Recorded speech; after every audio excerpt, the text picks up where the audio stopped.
በስመ አብ ወወልድ ወመንፈስ ቅዱስ አሐዱ አምላክ አሜን። ስንክሳር ዘወርሃ መጋቢት ዕለት 24 መጋቢት። በዛ ዕለት እዚኣ ናይ ሃገረ እስክንድርያ ሊቀ ጳጳሳት እቲ ቅዱስ አቦ አባ መቃርስ አረፈ። ንሱ ቁፅሩ ካብቶም 59 አበው ሊቃነ ጳጳሳት እዩ። እዚ ቅዱስ እዚ ካብ ሃገረ ሳብራ እዩ። ብንእሽቱ ከሎ ከዓ ነዛ ዓለም ነዓቓ መነነ። አልባስ ምንኩስና ክለብስ ከዓ ደለየ። ናብ ገዳም አስቄጥስ አትዩ ከዓ ኣብ ቤተ ክርስቲያን አባ መቃርስ መንኮሰ። ብጾምን ብጸሎትን ተጋደለ እሞ ካብኡ ከዓ ብዙሕ ትሩፋት ምግባረ ሰናይ ተገልጹ።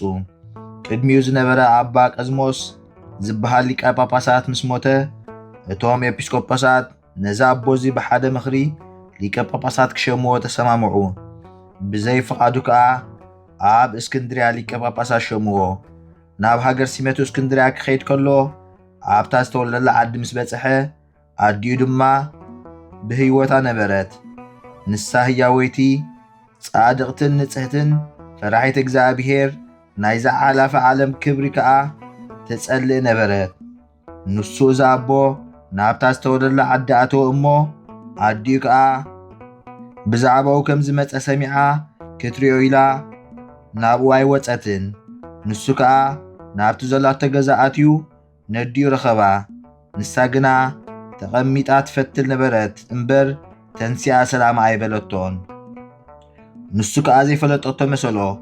ኣዴ ኣነ እኳ ወድኺ እየ እንታይ ደኣ ሰላም ዘይትብልኒ ኣይፈለጥክኒ እንዲ ክበላ።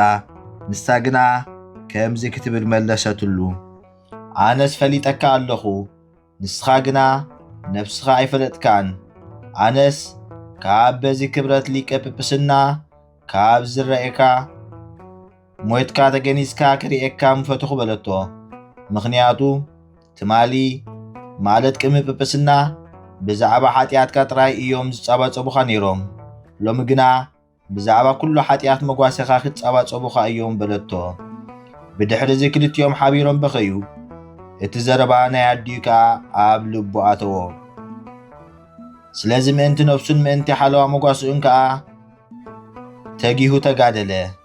ነቶም ህዝቡ ከዓ ቅዱሳት መጽሓፍቲ ብምንባብ ብተግሳጽን የነቓቕሖም ነበረ። ኣብ ምሻም ኤጲስቆጶሳትን ካህናትን ድማ ይጥንቀቕ ነበረ። ብዘይካ ምስክርነት ብሩኻትን ጻድቃንን ዝኾኑ ካህናት ኢዱ ኣብ ሓደ እኳ ኣየንብርን ነበረ። ካብ ንብረት ቤተ ክርስቲያን ከዓ ክወስዶ ዝግብኦ ወላ ሓንቲ ኣይወስድን ነበረ። ንኤጲስቆጶሳትን ካህናትን ከዓ ንህዝቦም ብቓል ቅዱሳት መጽሓፍቲ ክሕልውዎምን ክጓስይዎምን ኩሉ ግዜ ይእዝዞም ነበረ። ኣብ መንበር ማርቆስ ብህድኣትን ብሰላምን 20 ዓመታት ተቐመጠ። ብዘበኑ ከዓ ኣብያተ ክርስቲያናት ጸንዑ። ብቕዳሴን ብጸሎትን ኩሉ ግዜ ይግልገሉ ነበሩ። ድሕሪዚ ብሰላም ዓይረፈ። በረኸቱ ምሳና ትኹን ንዘለዓለም ዓለም ኣሜን። ሰላም እብል ለሊቀ ጳጳሳት መቃራ እምሃገረ ሳብራ ዓቂበ መርኤቱ ኣጽንዓ እምበለ መከራ እንተ መሃረቶ በሰናይ ምግባራ ሶበ ተዘከረ ለእሙ ነገራ። ሰላም እብል ንሊቀ ጳጳሳት መቃራ ካብ ሃገር ሳብራ ሓለዋ ህዝቡ ኣጽንዐ ብዘይ መከራ ብዝመሃረቶ ብሰናይ ምግባራ ምስ ዘከሮ ነዲኡ ነገራ። በዛ ዕለት እዚኣ ኣይሁድ ደጊሞም ኣብ ልዕሊ ጎይታና ምኽሪ ኣብዝሑ። ምስጋና ንዘላለም ዓለም ንዑ ይኹን ኣሜን። ዘቕረብክዎ ማህሌት ኣዝኻ ኺራ ኢላፍ ካብቶም ኣዘውቲሮም ዘገልግሉኻ ኩሉ ግዜ ብዘይ ምዕራፍ እንዳኸንብብ ተቐበል ናይ ድኽነተይ መጽሓፍ። ዝገበርካ ጎይታ ናይታ መበለት መባኡ ኩፍ ካብ ዘእተውዎ ሃብታማት ናይ ሃብቶም ተረፍ። ቅዱሳን ነቢያት ሐዋርያቱን ሰባኽያን ሰማዕታት ምስ ጻድቃን ደናግልካ መነኮሳቱን ሄራን ባርኾት ባርኹ ማሕበር ቅድስቲ ቤተ ክርስቲያን ካብ ዝዓበየ ሽማግለ ክሳብ ዝነኣሰ ህፃን። ንዝፀሓፎ ብመጽሓፍ ንዘጽሓፎም ብምድራስ ንዘንበቦ ንዝተርጎሞ ብልሳን ሓዲስ ንቓሉን ዝሰምዐ ብእዝኒ መንፈስ ብጸሎት ኣዲዩ ማርያም ዓራቂት ካብ ኩሉ ምበኣስ ኣሕቢሩ ይምሓረና ኢየሱስ ክርስቶስ።